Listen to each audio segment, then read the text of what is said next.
One piece chapter number 1150 के spoilers आ चुके हैं और भाई तुम लोग क्या सोच रहे हो? वन पीस के अंदर क्या हो रहा होगा भाई? इमू जैसे कैरेक्टर्स की पावर रिवीलिंग चल रही है यहाँ पे, तो तुम समझ सकते हो हम वन पीस में कितना आगे आ चुके हैं। और साथ के साथ इस वाले चैप्टर के अंदर डेविल फ्रूट, भाई डेविल फ्रूट तो कुछ है ही नहीं इमू के लिए। इमू ने जो इस वाले चैप्टर के अंदर किया है तुम सुनकर हिल जाओगे भाई, बिल्कुल शॉक स्टोरी, बिल्कुल ऐसे डायरेक्शन में जा चुकी है जो हमने सोचा भी नहीं था। और एक तरीके से डोरी एंड ब्रोगी मर चुके हैं, क्योंकि इमू ने जो डोरी एंड ब्रोगी के साथ किया है तुम लोग सुन के हिल जाओगे। और इस पूरे चैप्टर के अंदर सबसे मेन पार्ट वही चीज है भाई, ये चैप्टर ने पूरी वन पीस की स्टोरी का पूरा डेवलपमेंट ही चेंज कर दिया है। तो अल्बा के अंदर जो आतंक है वो बहुत बुरे तरीके से छाने वाला है।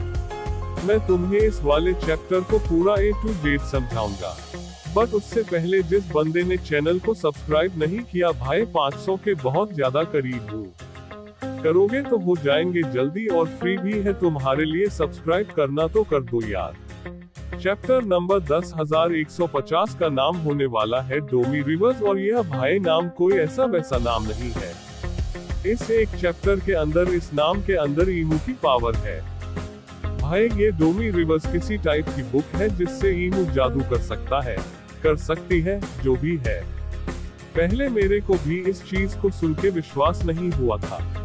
मेरे को लगा इमू की पावर शायद से कोई डेविल फ्रूट होगी, बट ना भाई, ये तो जादूगर है, या जादूगर नहीं है, चुड़ैल है क्या भाई ये? और इस वाले चैप्टर की कवर स्टोरी के अंदर हम लोग वापस से जाने वाले हैं वानो, जहाँ पे यामाटो ने जो यसुई की तलवार चोरी हुई थी क्योंकि हुजू वगैरह ने करी थी, तो वो वापस ले आए हैं और उसने वापस दे दिया है भाई एनमा श्राइन में जाके। तो हाँ, यही दिखाया जाएगा हमारे को कवर स्टोरी के अंदर। फटाफट चैप्टर की तरफ चलते हैं यार।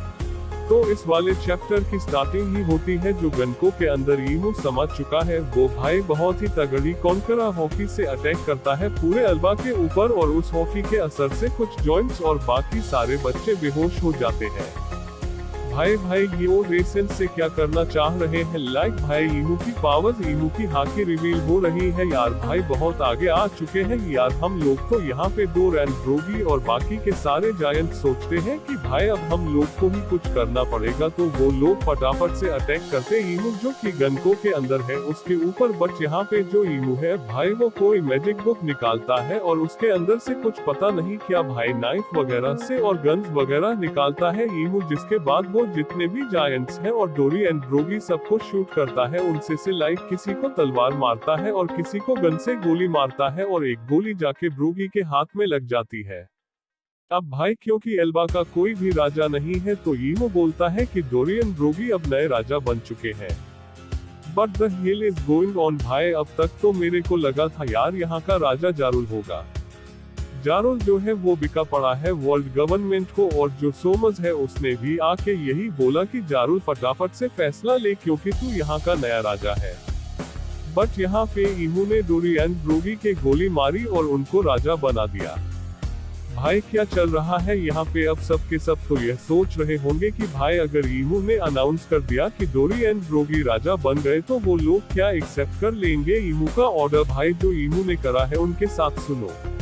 अब इमू यहाँ पे एक अपनी न्यू टेक्निक का यूज करता है जिसका नाम है डेविल्स कॉन्ट्रैक्ट। और ध्यान रखना इस चीज को बहुत ही, जिससे इमू डोर एंड ब्रोगी को ट्रांसफॉर्म कर देता है एक बिल्कुल नए डीमन फॉर्म में, और जिसके साथ उसके अंदर बहुत ही तगड़ी स्ट्रेंथ आ जाएगी। मतलब जो डोरी एंड ब्रोगी अब डीमन बने हैं उनके अंदर बहुत ही तगड़ी स्ट्रेंथ आने वाली है।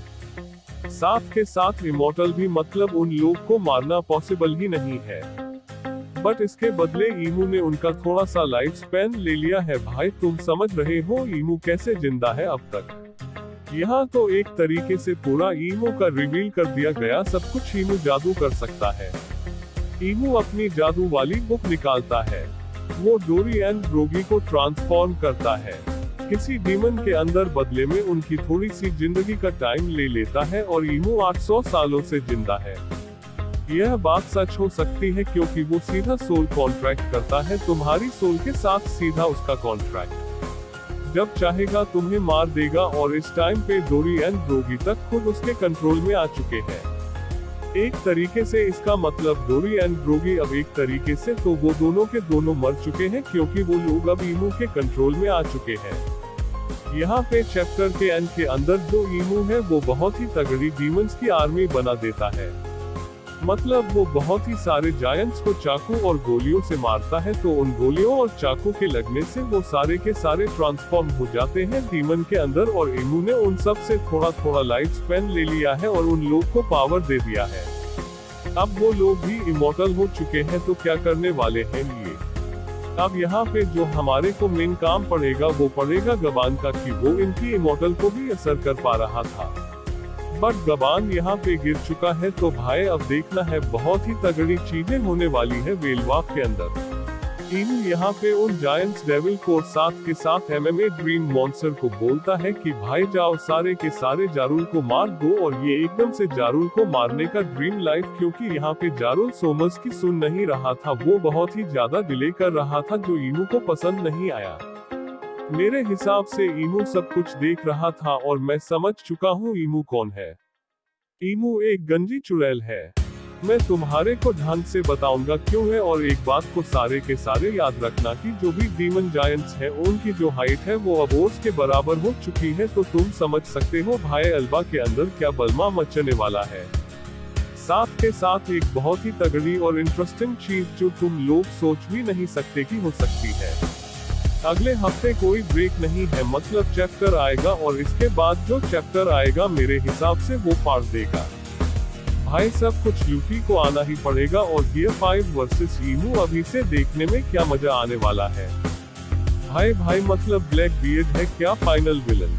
तो अब मैं तुम्हारे को बताता हूँ कि मैं ऐसा क्यों बोल रहा था कि ईमू एक गंजी चुड़ैल है। मतलब गंजी तो मैंने वैसे ही बोल दिया, बट चुड़ैल है, क्योंकि जितनी भी आज तक हमने चुड़ैलों वाली स्टोरी देखी है वो लोग कहीं ना कहीं किसी भाई गोले का यूज करके देख रहे होते हैं कि कहाँ पे क्या हो रहा है, और ईमू भी हो सकता है वैसा ही कर रहा हो या कर रही हो। और क्योंकि वो मैजिक बुक का यूज कर रहा था भाई, तो मेरे को तो इससे और ज्यादा श्योर हो चुका है कि वो कोई चुड़ैल ही है, क्योंकि ऐसे पावर कास्ट करना है किसी के ऊपर ये सब बुक्स का यूज करके, यह तो काले जादू के अंदर आता है। और जिस तरीके के वो डेमोनिक शकल्स थे और जो डीमन बार बार बोला जाता है, तो ये हो सकता है भाई चुड़ैल ही हो।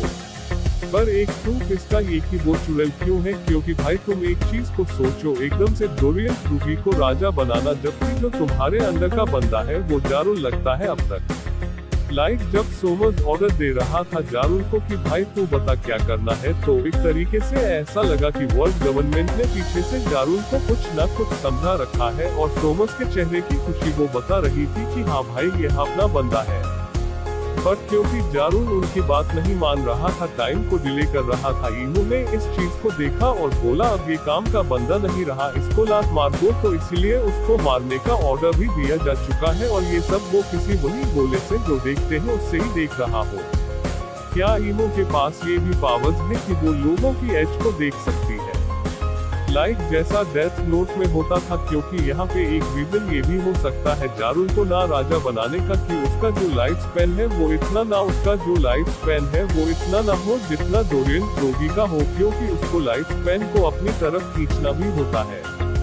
आई डोंट नो भाई, मेरे दिमाग में तो अब एक से एक चीजें आ रही है, और यहाँ पे जिस तरीके के जो उसने जायंट्स को अपीयर करवाया है, ये चीज एक और ऑफिशियल सोर्स से आई है कि वो सारे के सारे दिखते हैं बिल्कुल बड़े बड़े जायंट्स बीस्ट, जिनके बहुत ही बड़े बड़े सीन है, साथ के साथ उनके पंख भी है। तो एक तरीके के उस टाइप के मॉन्स्टर जो हमारे को स्टोरी में दिखाए जाते थे किसी, और वो अब वन पीस के अंदर आ चुके हैं, जिनके पंख वगैरह सब है, और इन डीमंस का जो साइज है भाई वो ओर्स के बराबर हो चुका है। तो पावर और स्ट्रेंथ क्या होने वाली है इनकी, तुम सब कुछ समझ सकते हो। और एक और बहुत ही ज्यादा इंटरेस्टिंग चीज, और जो बाकी स्टोरीज के अंदर भी होता है वही चीज यहाँ भी हो सकती है, कि जैसा हमारे को एक दिखाया गया कि जो ज्वेल है वो पावर को यूज कर रही है। जस्ट तुम मेरी बात को इमेजिन करो, ईमू अपनी पावर्स को यूज कर रहा है, और उसने जिस टेक्निक को यूज किया उसका नाम है डेविल्स कॉन्ट्रैक्ट। तो हो सकता है जो हमारे को दिखाया जा रहा है भाई, यहाँ पे ईमू की पावर के पीछे भी कोई पावर हो, क्योंकि कोई बहुत ही बड़ा डेविल हो जो कॉन्ट्रैक्ट करता हो। और इस बात का सेंस भी बनता है, क्योंकि उस कॉन्ट्रैक्ट का नाम था डेविल्स कॉन्ट्रैक्ट। तो हाँ, कोई डेविल हो सकता है जिससे